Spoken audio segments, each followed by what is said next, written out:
The Idol is one of those shows that can only be described in one word.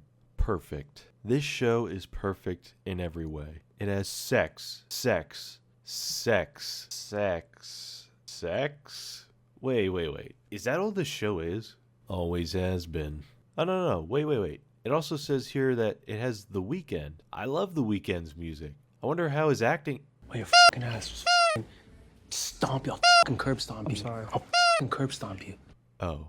So this show is sex, and The Weeknd. That's it? Okay, I guess. This 5-episode porn is excellent, which is why I'm here to tell you.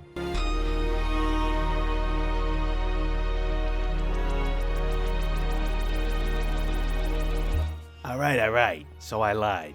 The show's buns. Sam Levinson continues to show that he only had 2 good pieces of writing up his sleeve with Euphoria Season 1 and the Rue special. With Euphoria Season 2 being a complete joke, I thought, maybe The Idol was where he was putting all his effort into, seeing as how the productions kind of overlapped at some point, it seems.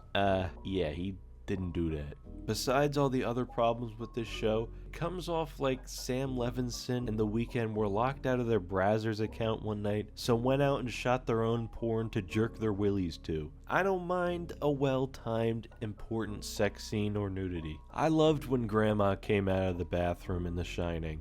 But as I'm making this video, I do not know what footage I'm going to be able to put in, because I can show so little of this show unless I want to get demonetized and age restricted. You'd be gosh darn hard pressed to find a single scene where Lily Rose-depp doesn't have her boobies out, or where she isn't just bare ass naked. If it's not her, it's one of Tedros' followers. I think we all know nudity and sex can be used in a good way in TV and films. Very obviously though, in The Idol, it's just an attempt to be shocking and controversial because they know the show has no real substance. So they say, let's just add a bunch of porn to it. And if they don't like it, well, at least my willie's pleased. I almost never watch anything where the general opinion on it is negative.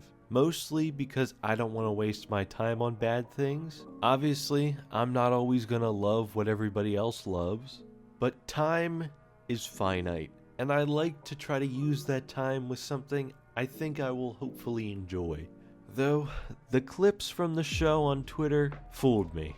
This show looks so gosh darn goofy that I thought it was gonna be enjoyably bad. Instead, I ended up wasting 5 hours of my life, which was nice. Though unlike most people, at least I'm getting a little something out of it by making a video. I love my character-driven stories, which is part of the reason this show is so stinky. It's not character-driven, and I would argue it's not even plot-driven. In fact, dare I say it, it's bullshit-driven. Stuff just happens in the show for no reason. It's all a bunch of bubkiss. Almost nothing in the show moves the plot forward, mostly because there's barely even a plot. The setup for the plot is Jocelyn's mom died, which gave her a mental breakdown, and now she's supposedly out of it, looking to make her first hit after her mom's death. Which is a decent setup. Could have gone in a lot of different directions. The plot could have been about her having to deal with being alone for the first time in both life and the music industry, her coming to terms with the abuse from her mom, struggling to be a young, vulnerable person in the music industry, or literally anything. Instead, they decided we're gonna be 90% porn, 5% people singing and dancing, 3% plot, 2% Jocelyn single tear crying. The only parts that moved the plot forward were when Tedros and Jocelyn made the porn rendition of World Class Sinner and the very end of the show. Besides the bad writing and weird want to make this a Brazzers limited series, the show suffers from wanting to do too many things at one time and in too little time. It has 5 episodes tell a complete story about Jocelyn getting on without her mother, being indoctrinated into a cult, and finding her way out of it, writing a new hit, revealing who Tedros is, setting up Tedros as an antagonist, character building, and the suffocation of the music industry, which is a lot. And it's impossible to do that well in 5 episodes, which is probably why they had 2 different time skips in that short amount of time. I'm not saying if it was longer, it would be better. I'm honestly happy that it was only 5 episodes because I couldn't imagine watching 5 more. The episode amount certainly didn't help it though. Listen, I love The Weeknd. I think he's a massively talented musician. Pretty much all of his songs are straight tunes, but sometimes people are great at a certain thing and not very good at others. He's a great musician, and maybe he's a great fly fisherman, but he ain't a good actor, and certainly not a good writer. The Weeknd's character Tedros is ridiculously goofy. This comes from the fact that he's written and acted like how a Redditor describes himself on a dating subreddit. I mean, right off the bat, this character made a name for himself. His name is not Tedros. He made himself a fake name and called himself Tedros, my brother. You could not have a more ridiculous name. Bro really thinks he's Mario from the 1993 Mario movie. That's just some goofballery right there. This is some shit I'd come up with for my Wizard 101 character. So already based on his name alone, I can't take him seriously. It gets worse though, because the second scene we see him, I'm not kidding, he rolls up to Jocelyn's house like the goddamn exorcist in a trench coat. I'm surprised he didn't have 2 desert eagles that shot bullets doused in holy water with him. He's trying way too hard to seem mysterious, and it shows every single time. I guarantee you he had his followers put some fucking smoke machines next to the gates when he walked in. In the same episode, Jocelyn takes Tedros to listen to the song her label forced her to make to get his opinion for some reason. I guess because he owns a club, he would know something about how to make music or something. Which, don't worry about that club. Shows up for like a single scene later. He then says he doesn't believe that she's a freak. So obviously, the next step is he wraps her robe around her head, has her cut open a hole for her mouth so she looks like a Dementor, and says, "Now you can sing." I guess all she needed was to be able to suck dick to fix her song. Maybe Tedros really does know something about music, cause damn it if that's not the first thing I would have thought of. A lot of people are saying that The Weeknd is a bad actor, and that's true, but let's be honest. No one can turn this into serious dialogue. Well, your fucking ass just fucking stomp you. I'll fucking curb stomp you. I'm sorry. I'll fucking curb stomp you. Fucking stretch that tiny little pussy. It's so utterly goofy that no one can make it work. Tedros is made to seem like this extremely charismatic and manipulative guy who's always 3 steps ahead in 4D chess. He comes off as a soy boy Redditor thought his 1 million karma would translate well into real life. He's whiny, cringy, and just downright sad. At one point, Jocelyn's mad at him and invites her old boyfriend over to have sex with him, where he knocks on the door once, then sits outside listening for a while. Wait, is he fucking crying?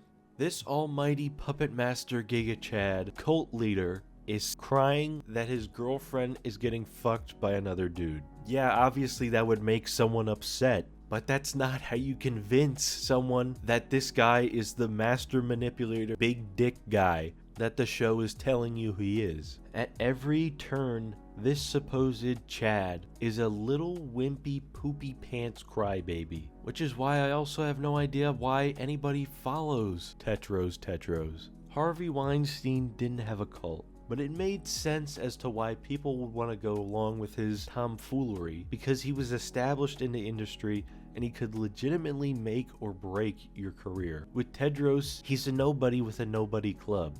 He has no track record of making anybody successful, let alone himself, so I don't know why people are following him. It's like the characters got the script from Sam Levinson and it said follow Tedros, and they were like, okay.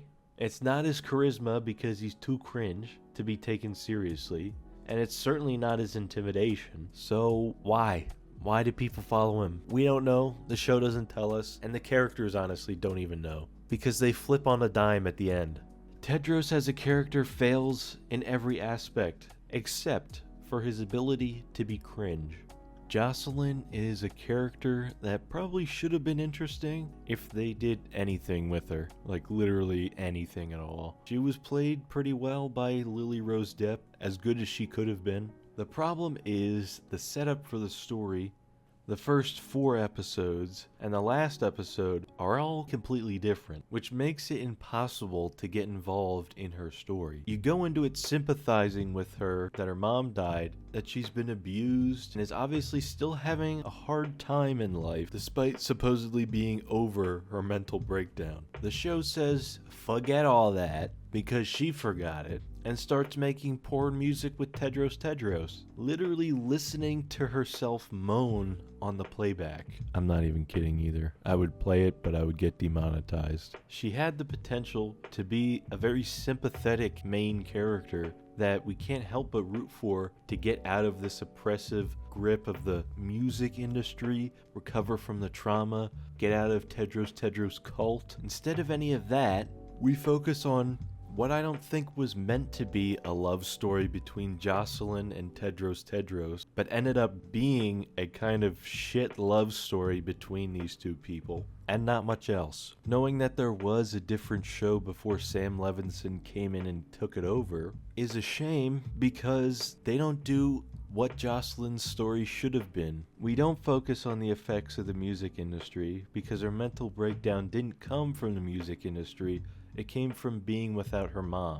Could try to argue that the music industry effect was that she felt she had to go down drastic lengths to get a hit, though apparently all you need to do is be able to suck dick. But she had a song ready for her and dance takes that were fine. She forced herself to make an entire album and to get that music video perfect. The only thing showing the evilness of the music industry is that one of her managers or agents, they don't really go into who's who. They mention it like once. Attempts to replace Jocelyn on World Class Sinner. We don't see her process her mom's death. If anything, she dives into the trauma using it as some weird creative springboard by letting Tedros beat her.